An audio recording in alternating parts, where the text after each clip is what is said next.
So, today I am about to rank some more albums, okay? So, last week I ranked all 11 Taylor Swift albums, kind of gave my reasoning for placing each one in each spot, and then we called it a day, okay? So, I'm here to talk about probably my second favorite artist is Avril Lavigne, okay? So, Avril Lavigne, I have like an interesting relationship. I have loved her for maybe 8-10 years. As long as I've been able to listen to music, I have always loved Avril Lavigne. I was an Avril Lavigne defender. I was always on her side, and it's like Taylor Swift and Avril Lavigne are like the two artists I have listened to almost their whole selection of music, their whole discography. So I'm able to like rank their album because I like other groups or like other people like Paramore and Linkin Park and stuff, but I haven't heard a good portion of the music. I have my favorite from each album, like one or two songs from each, and but I haven't gone through and like listened to them all yet, so I can't really rate the album. So just Taylor Swift and Avril Lavigne for that. But today, I wanted to go through and rank the Avril Lavigne album because I have some stuff to say, and as an Avril Lavigne defender, remember I love her. I got some stuff, okay? So let's get into this. Number 7, she has 7 albums, thankfully, and we all know what the bottom one is. If you follow Avril Lavigne, you know what the bottom one is. It is Love Suck, okay? There is one good song on this album, and it's Bite Me, okay? I remember she took this nice big long hiatus, and then she dropped the first single, Bite Me, and we're like, oh my gosh, she going back to 2004, 2002 kind of era. We're gonna get old Avril back. And then the second single dropped, and it was Love It When You Hate Me. I'm like, okay, not the best, but it is a song. Let's give the album a chance. And again, I haven't listened to this album in 3 years because it was so bad, and I may have listened to it and I'd have a different perspective on it, but my gosh, these songs are so forgettable. Okay, I was just upstairs looking at the track list to make sure I didn't forget anything. Bite Me is the only good song off of this, and I don't listen to it anymore. There's Avalanche, there's Cannonball, or something like that. The only barely decent song is, what is it? Love Me, not Love Me Insane, that's a different one. It is Dare to Love Me, that's what it is. There's a bunch of different stuff on this album. I don't remember all the songs. It is so bad. I would skip this album 10 out of 10 times. It came out in 2022, and I already want to forget it freaking existed, okay? Number 6, Head Above Water. Now, I just crapped on Love Suck for only having one good song. The only reason this one is at number 6 and not number 7, because it has 2 decent, barely good song. Now, Head Above Water, the track, like the song with the name of the album, is good. Okay, it tells a good story. I really like it. She went through, what was it, like Lyme disease, cancer, or something like that. And I totally get that. You know, it's an okay song. So that's the first song. The second song is Birdie. And I actually like Birdie as a song. And then after that, the rest of the album can be completely skipped. There's a song called Crush. There's Souvenir. There's We Are Warriors, which this one girl at my school sang for a talent show, and I don't like that song. It would, oh my, I'm just gonna leave that one there. Okay, but there's a lot of this stuff on this album that at first I thought it was good, and now I'm like, I don't want to hear this album again. But again, to recap, there's only 2 good that's what I fell in love with the Devil. Yeah, I fell in love with the Devil. That's on this album too. And no, absolutely not. But yeah, 2 barely decent songs. Okay, now we get into the middle 3. I split up 2, 3, 3. 2, 3, 2. If they were in different tiers, we just went over the bottom tier of absolute garbage. Now we get into the middle 3, and I'm going to do my best to not mix up my songs here because I will tend to put the songs on a different album because they all kind of sound the same. At number 5, I have Goodbye Lullaby, okay? Now, they can be seen as an underrated album. There's some hits as well as a few misses. The only, mainstream good song from this is What the Hell, okay? I remember that was one of the first Avril Lavigne songs I heard, and so it's been out there in the media, and people has heard about it. But there's a lot of honestly underrated stuff on this album. Like, no one's gonna be looking up For Real, or Push, or oh god, what's the other one? Darling. Darlin's actually quite good. It's still on my Spotify playlist. I like it. But no one's gonna be looking those up. And then you get to the really bad stuff like Black Star or Goodbye. No one's listening to those. I don't even listen to those.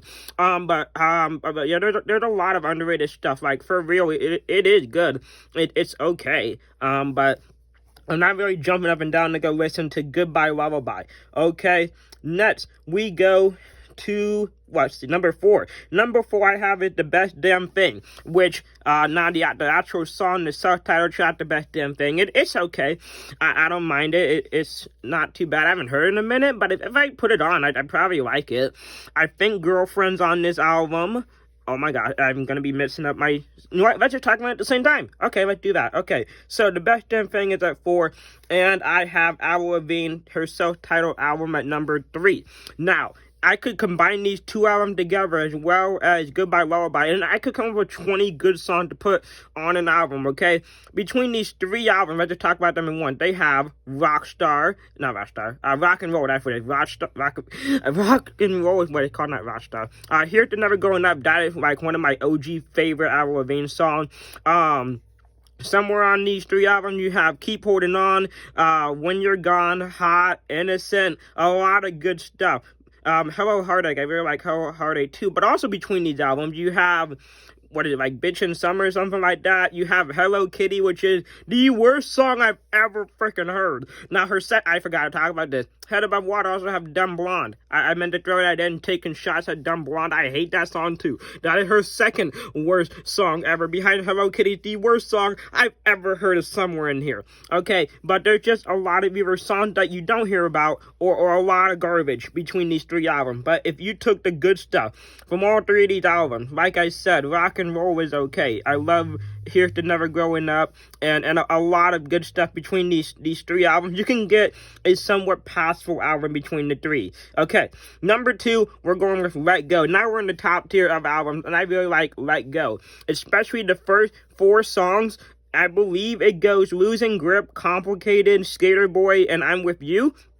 Really, really good. Okay, those 4 songs absolutely slap. But then after that, it's just some decent stuff. I think I Will Be is on here, which is okay. Oh god, is Mobile on this one?